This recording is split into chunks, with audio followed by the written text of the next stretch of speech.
ఆ, ఉమ్, ఉమ్. ఏమని నడిచిద్దంట? ప్రార్థన చేసుకుందాం. పరిశుద్ధుడైన దేవా, నీ వందనాలు, స్తుతులు, స్తోత్రాలు. నీ పక్షాన నిలబడుతున్న నేను నాయన, ఎన్నిక లేని వాడిని మీరు ఎన్నుకుని మీ బోరగా నన్ను వాడుకోమని యేసయ్య పరిశుద్ధ నామములో అడుగుతున్నాము తండ్రి. ఆమేన్. హల్లెలూయా. మరొకసారి చదవండి.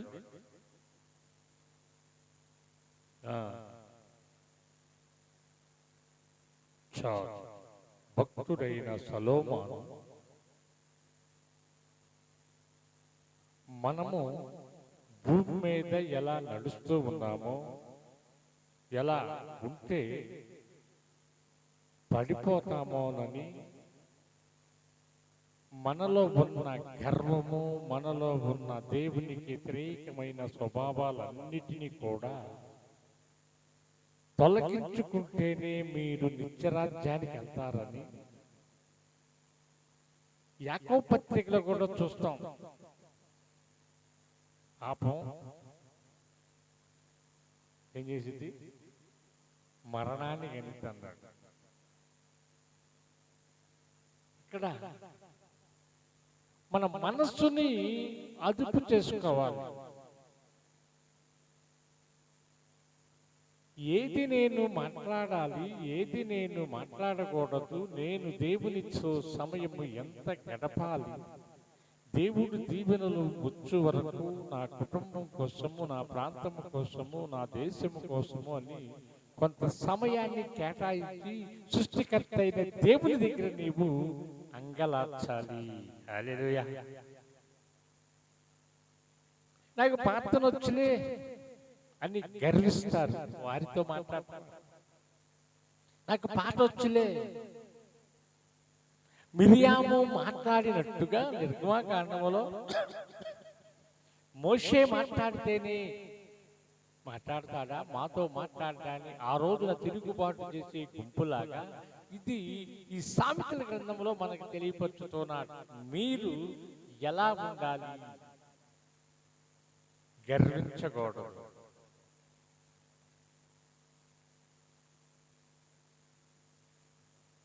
రోమాపత్రికలోకి రండి. కొత్త నిబంధన రోమాపత్రిక 5వ అధ్యాయము 6వ వచనంలో ఒక మాట చూద్దాం. రోమీయులకు రాసిన పత్రిక 5వ అధ్యాయము 6వ వచనం.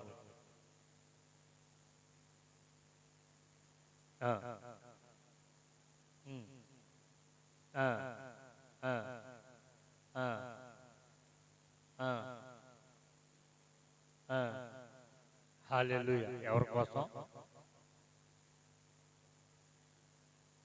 భక్తిహీనులను బలపరచాలని, నశించిన దాన్ని వెతకి రక్షించటానికి వచ్చాడని, మొదటి ఆదాము చేసిన తప్పుని కడపటి ఆదాముగా సరిచేయడానికి వచ్చాడని లేఖనాలు సెలవిస్తూ ఈయన అంటున్నాడు, ఎవరి కోసం చనిపోయాడు? యేసు ప్రభువు కూడా బరబ్బాతో ఒక మాట అంటాడు, బరబ్బా, నీకు నేను చెయ్యి అందించలేను, కానీ నీకోసం నేను ప్రాణమిస్తాను, మరణిస్తాను అంటాడు. ఇక్కడ సృష్టికర్త అయిన దేవుడు తలంచింది ఏంటి అంటే, మీరు మీ బలియాగాన్ని నేను పూర్తి చేశా, మీరు బలి ఇవ్వాల్సిన పని లేదు, దిగులు పడాల్సిన పని లేదు, చింతపడాల్సిన పని లేదు. మీరు మీ విశ్వాసం అనే దట్టిని కట్టుకుని ప్రార్థన చేయటానికి సిగ్గుపడకుండా, నేను క్రీస్తు బిడ్డనని జనులతో భక్తిహీనుల దగ్గర సిగ్గుపడకుండా నేను క్రీస్తుని కలిగి ఉన్నా. హల్లెలూయా. నా దేవుడే ఎవరంట? మిమ్మల్ని లోకంలో సంచరించేటప్పుడు మీ దేవుడు ఎవరంటే ఏమని చెప్తారు? ఏమని చెప్తారు? సిగ్గుపడతారా? చెప్తారా? పౌలు భక్తుడు అంటాడు కొరింథీ పత్రికలో, నిన్ను నేను ప్రకటించటానికి సిగ్గుపడను. అన్ని రాళ్ళైన రూత్ అంద కదా, ఏమంది? ఎప్పుడు చర్చికి వెళ్ళా అమ్మాయి, మీకులాగా చర్చికి వెళ్ళలేదు, పాటలు పాడలేదు, వాక్యం వెళ్ళ. కానీ తన అత్తతో అంటుంది నయోమితో, నీ దేవుడే నా దేవుడు. ఎవరంట? నీ దేవుడే నా దేవుడు, నీ జనమే నా జనం అంటుంది. ఎవరు? దేవుడిని ఎరగని బిడ్డ, దేవుడిని కృపని పొందుకుంటూ, దేవుని బల్లలో చేయి వేస్తూ, దేశ రక్తమును సేవిస్తూ, యేసు శరీరాన్ని భుజిస్తూ, లోకములో అన్ని లేనప్పుడు నీకు ఎదురుపడినప్పుడు నీవు ఎలా ఉండాలి? నా రక్తం యేసు రక్తం, నా గోత్రం యోధా గోత్రం, నా తండ్రి యేసురాజు అని చెప్పగలగాలి. అప్పుడే నీ తండ్రి ఆనందపడతాడు, నీ ఆత్మీయ తండ్రి కూడా సంతోషపడతాడు.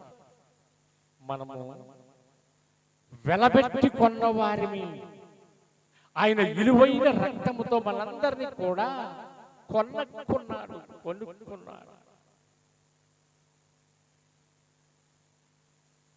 మోరడు తాడు శ్రీ మెడలో కట్టి, ఈ బిడ్డలు నేను కొనుక్కున్నాను, కొట్టుకుంటా తిట్టుకుంటా, నా ఇష్టం ఏమన్నాడు? యజమానుడు ఏమన్నాడు? నా ఇష్టం అన్నాడు. అరే ఆ మందు తాగబాకరా, నా ఇష్టం. అమ్మ పొద్దాక వాళ్ళతో గొడవలు కలపక, నా ఇష్టం. యేసు ఇష్టం దొరకట్లే ఇక్కడ, దేవుని చిత్తం దొరకట్లా, దేవునికి మహిమ కార్యాలు దొరకట్లా. నా ఇష్టం నా ఇష్టం నా ఇష్టం అని మీ ఇష్టానుసారంగా పరిగెత్తుతున్నారు. మీ పాదాలు ఎటు చూపితే అటు పరిగెత్తుతున్నారు. యేసు కోసం పరిగెత్తగలవా? యేసు కోసం నిలవబడగలవా? ఆయన మేలు చేసే దేవుడు, నీకు కీడు చేసేవాడు కాదు, మేలు చేసే దేవుడు. నీవు ఆయన దగ్గర ప్రసంగి గ్రంథకర్త చెలవిచ్చినట్టుగా, ఈ సూర్యుని కింద నాకు ఏది వద్దయ్యా, నీ నిత్యరాజ్యము చాలయ్యా అంటే ఆయన ఏమంటాడు? నేడే నాతో పరదేశంలో ఉందో, నేను వెళ్ళాక మళ్ళీ వద్దులే, లేకపోతే ఇంకా సమయం ఉంది అని చెప్పట్లా. ఏమంటున్నాడు? ఇప్పుడే. నువ్వు దేనికి సిద్ధపడుతున్నావు? పరలోకం కోసమా, పరుల కోసమా, లోకం కోసం అనేది ఆలోచించుకోవాలి. అలాగే కొరింథీ పత్రికలోకి రండి. పక్కనే కొరింథీయులకు రాసిన మొదటి పత్రిక 1వ అధ్యాయము 10వ వచనాన్ని చూద్దాం. సహోదరులారా, మీరందరూ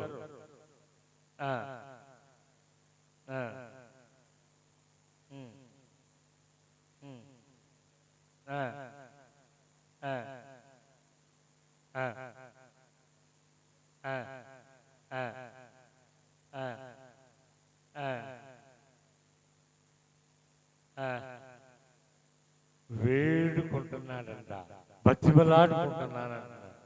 ఏముండాలి? సమాధానం కరువైపోయింది. ఉద్యోగాలున్నా, ఆస్తిపాస్తులున్నా, ధనమున్నా ఏం లేదు, ఇంట్లో సమాధానం లేదు. అత్తకి కోడలకి సమాధానం లేదు, భర్తకి భార్యకి సమాధానం లేదు, బిడ్డలకి దీనికి కూడా సమాధానం లేదు, సమాధానం లేదు అంటున్నాను లేఖనం. అది ఎక్కడ కోల్పోతూ ఉన్నావు అంటే, మీలో ఐక్యత లేదు. ముఖ్యముగా పరిశుద్ధాత్మ మీలో పనిచేయట్లా. ఆ పరిశుద్ధాత్మ నీలో పనిచేస్తే, ఆ మేడ గదిలో ఎక్కడెక్కడ నుండో వచ్చిన 120 మంది కూడుకుని ఏకాత్మతో ప్రార్థన చేశారు కనుకనే పరిశుద్ధాత్ముడు దిగి వచ్చి ఆ పెంటెకోస్తు దినమున వారి అందరి మీద అగ్నినాలుకలతో అభిషేకించాడంట. హల్లెలూయా. ఏం చేశాడు? ఈ బైబిల్ మూసేసిందమ్మా మీ ఇద్దరు తెరవబాక. పరిశుద్ధాత్మ అగ్నితో ఎప్పుడైతే ఆ మేడ గదిలోకి దిగి వచ్చిందో, వీరు పరిశుద్ధాత్మని పొందుకుని అనేక భాషలు మాట్లాడి అనేక మందిని దేవుని తట్టు తిప్పారు. ఎవరి తట్టు? మీరొస్తే మీ పిల్లలు రాట్లా, మీ పిల్లలు వస్తే మీ యజమానులు రాట్లా, మీ యజమానులు వస్తే తన భార్య రాట్లా. ఎందుకని? ఇక్కడ ఐక్యతని కోల్పోయాం. ఎక్కడ చూసినా మందిరాల్లో స్త్రీలే కనిపిస్తారు, పురుషులు తక్కువగా ఉంటారు. ఎందువలన? నువ్వేం చేయాలి? నువ్వేం చేయాలమ్మా? నీ కుమారుడిని నీతో నడిపించుకోవాలి మందిరాన్ని. నీ భార్యని నీవు మందిరానికి నడిపించుకోవాలి. నీ భర్తని మందిరానికి నడిపించుకోవాలి. ఎలా? ప్రేమతో. ఆయన రానంటాడు. ఆయన రానన్నప్పుడు మీరేం చేయాలి? సిగ్గుమాలి బతిమలాడుకోవాలంట. సిగ్గుమాలి ప్రార్థన చేయమని లేఖనం సెలవిచ్చినట్టుగా, అయ్యా నేను ఒక్కసారి రా. ఒక తల్లి అన్నంట, అయ్యా సమీపముగా కూటాలు జరుగుతున్నాయి, వెళ్ళి 3 ముక్కలన్నా నేర్చుకోరారా అని అందంట తన యజమానుడు. ఏమంది? మా అర్థమైన వాళ్ళు, నా మాటలు అర్థమైన వాళ్ళు చేతులు ఎత్తండి. మీకు ఎవరికి అర్థం కావట్లేదు అయితే చేతులు ఎత్తలేదుగా. ఏమని చెప్పింది తన భార్య? సమీపముగా జరుగుతుంది సువార్త సభలో, మనకి అక్కడికి వెళ్ళి 3 ముక్కలు నేర్చుకయ్యా అందంట. ఏమంది? మీకు ఎన్ని ముక్కలు? మీకంటే 66 ముక్కలు వస్తాయి అనుకో. 3 ముక్కలు నేర్చుకుంటే రోజు నా భార్య నన్ను ఇసుకిస్తుంది, ఏది ఏమైనా సరే ఈ రోజున 3 నేర్చుకోవాలని సభల కాడికి వెళ్ళాడంట. సభల కాడికి వెళ్ళేసరికి అయిపోయి, మెసేజ్ అయిపోయి గ్రీటింగ్ కాడికి వచ్చేసారంట. మీటింగ్ తినే కాడికి ఉన్నారంట. ఈయన చూసి పాస్టర్ గారికి కనపడాలని పాస్టర్ గారి దగ్గరికి వెళ్ళి, అయ్యా వందనాలయ్యా అన్నాడు. వచ్చావా అన్నాడు. ఏమన్నాడు? ఏమన్నాడమ్మా? వచ్చావా అన్నాడు. బా, ఒకటి దొరికింది, ఇంకా 2 కావాలని దేవుడు అడుగున్నాడు. ఈ తగిమ జనాంగం అంతా కూడా ఈ కూడికి వచ్చిన వాళ్ళు కూర్చుంటున్నారంట. భోజనాలకి కూర్చున్నారా అన్నాడు. అబ్బా, 2 దొరికిందిరా అనుకున్నాడు. మరి చిన్న తర్వాత ఏమంటారు? వెళ్తున్నారా అన్నాడంట. ఆహా, ఇది కూడా దొరికిందని వెళ్తున్నారు. ఇప్పుడు ఈయన ఎన్ని నేర్చుకున్నాడు? అమ్మా ఏం చెప్పండి, మీరేం నేర్చుకున్నారో చూద్దాం. మొదటి మాట ఏంటి? రేపు చెప్తారు వచ్చేవారు. మొదటి మాట ఏంటి? ఇప్పుడే నేను చెప్పింది. మొదటి మాట ఏంటి? వచ్చారా. రెండో మాట ఏంటి? కూర్చున్నారా. మూడో మాట ఏంటి? వెళ్తున్నారా. ఈ గోళ్ళు ఎత్తుకపోతే మీరు పర్లాగా వెళ్తారు.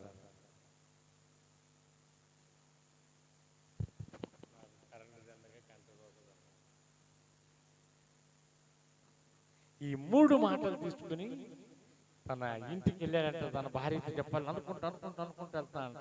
మేము చిన్నతనంలో మాకు హోటల్ ఉండేది. ఆ హోటల్కి సరుకులు తేవాలి అంటే ఒక కొట్టు ఉండేది.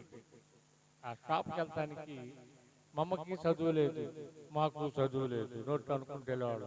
శనగపప్పు, మిఠాయి పప్పు, అది పప్పు, ఈ పప్పు అని చెప్పినవన్నీ నోట్లు అనుకుంటూ వెళ్ళేవాళ్ళు. అట్లాగే ఈయన కూడా 3 ముక్కలను నవర వేసుకుంటూ వెళ్తున్నాడు.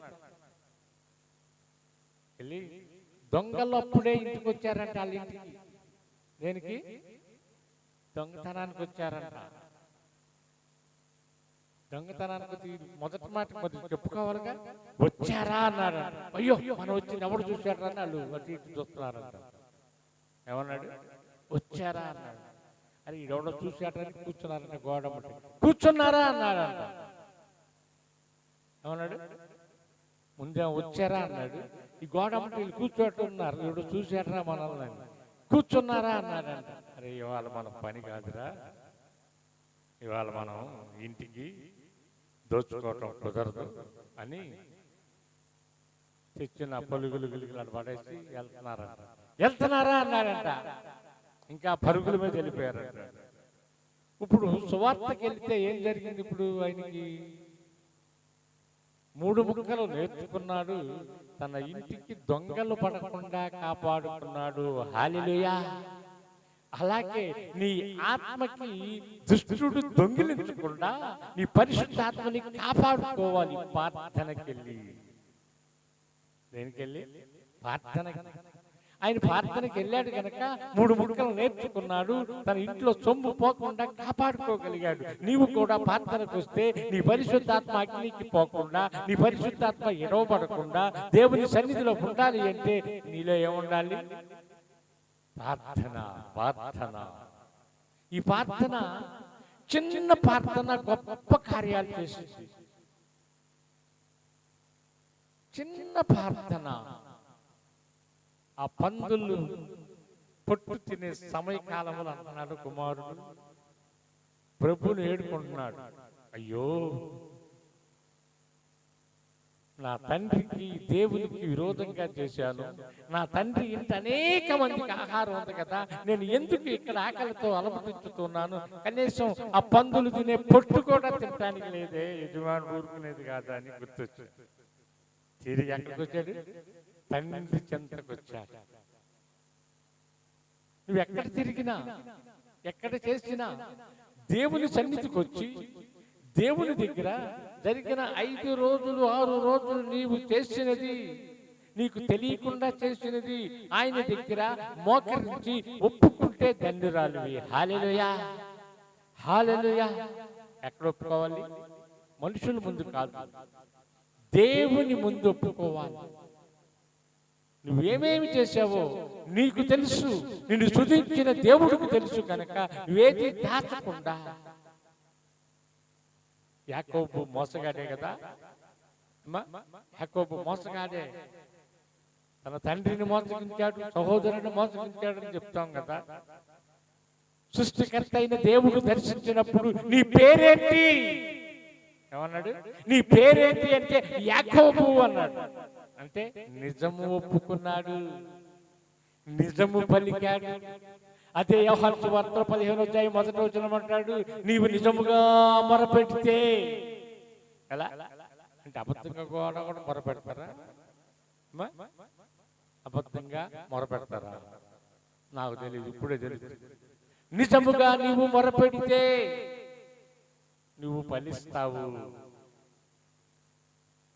అక్కడ నిజము పలికాడు కనుక యాకోబు నుండి ఇశ్రాయేలుగా మార్చాడు. ఎప్పుడైతే లోకంలో ఒక పేరు పెట్టుకుని లోక పాపాన్ని జరుపుకుంటున్నావో, పాప భూమిలోకి దిగిపోతూ ఉన్నావో, అప్పుడు ఎవరు చూడలేదనుకుంటావు. సృష్టికర్త అయిన దేవుడు అంటున్నాడు, ఆయన పిలుస్తున్నాడు నిన్ను. ఎక్కడికి? పరిశుద్ధ స్థలములోకి, పరిశుద్ధమైన పట్టణానికి సిద్ధపడి రమ్మంటే ఇంకా లేట్ చేస్తూ ఉన్నావు, ఇంకా ఆలస్యం చేస్తూ ఉన్నావు. ఇంకా ఎంతకాలం, ఇంకా ఎంతకాలం నీ దేవుడిని శోధిస్తావు? ఎఫెసీ పత్రికలోకి రండి, సమయం అయిపోతుంది. ఎఫెసీలకు రాసిన పత్రిక 1వ అధ్యాయము 19వ వచనం.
మమ్మల్ని ఒకళ్ళు చదవండి.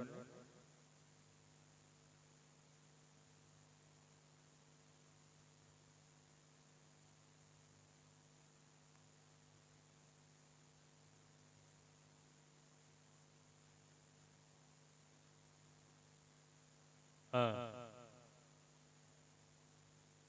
ఆ, ఉమ్, ఆ, ఉమ్, ఆ, ఆ, ఆ,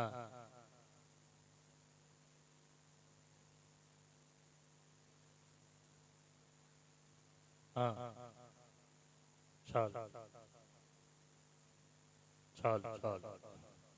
దేవుని దగ్గరికి వస్తే నీ జ్ఞాన నేత్రం తెరబడుతుంది. రెండోది, నీ కుటుంబం ఎలా నడుపుకోవాలో దేవుడు నేర్పుతాడు. మూడోది, నీ కుటుంబం ఎలా ఆశీర్వదించబడాలో చెప్తాడు. ఎవరు చెప్తారు?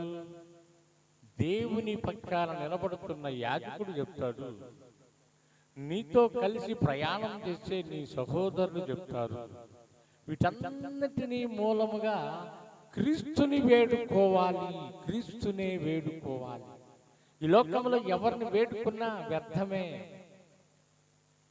క్రీస్తుని వేడుకుంటేనే నీవు దీవించబడతావు. క్రీస్తు వద్దకు వస్తేనే ఆశీర్వదించబడతావు. క్రీస్తుని సొంత రక్షకుడుగా నీవు అంగీకరిస్తేనే ఆయన బిడ్డగా ఉంటావు. అలాగే పేతురు రాసిన మొదటి పత్రిక 5వ అధ్యాయం 5వ వచనం చదవగా విందాం. చదవగలిగిన వాళ్ళు కంఠంగా చదవండి. పేతురు రాసిన మొదటి పత్రిక 5వ అధ్యాయం 5వ వచనం.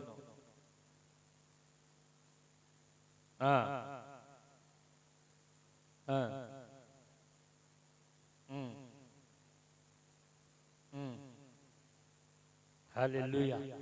ఎవరికి లోబడాలి? చదువు,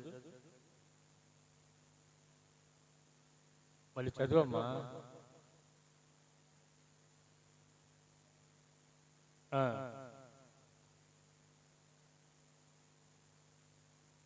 నీ వస్త్రం దేన మనస్సు అనే వస్త్రాన్ని ధరించుకుని దానిని అలంకరించు. మీరు ముందుగా ఎవరికి లోపడాలి? పెద్దలకి లోపడాలి. ఏంటి నా మీద పెత్తనం చేస్తున్నావు అని కాదు. పెద్దలకి లోబడి క్రీస్తుని అంగీకరించి వారితో కలిసి నీవు క్రీస్తు పొలములో పనికిలాగా ఉండాలి. ప్రార్థనలో ఉండాలి, పరిశుద్ధతతో ఉండాలి, శక్తితో ఉండాలి. ఇప్పుడు పిలిస్తే ఎలా ఉండాలి? నేనున్నాను. ఒక ఆయన అంటాడు, ప్రభు పిలవగానే ఏమంటాడమ్మా? చిత్తం ప్రభువా, నీ దాసుడు ఆలకిస్తున్నాడు, చిత్తం మరొకసారి ఎలవీయండి. క్రీస్తు నీతో మాట్లాడే ప్రతి మాట నువ్వేం చేయాలి? స్వీకరించాలి. అప్పుడు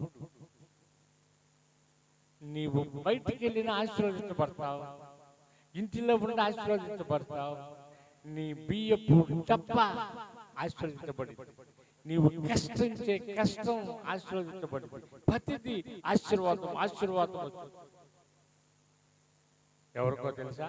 యెహోవా యందు భయభక్తులు కలిగి ఆయన తోవల యందు నడిచేవారు, యెహోవాని సొంత రక్షకుడుగా చేర్చుకున్నవారు. 6 బాధలు వచ్చినా ఆదుకునేవాడు, 7 బాధలు వచ్చినా విడిపించేవాడు నా యేసు ఉన్నాడని నువ్వు నిరీక్షిస్తే దేవుడు నిన్ను దీవిస్తాడు. దేవుడు చిన్న మాటలు దీవించునుగాక. కొరింథీయులకు రాసిన మొదటి పత్రిక 11వ అధ్యాయంలోకి రండి.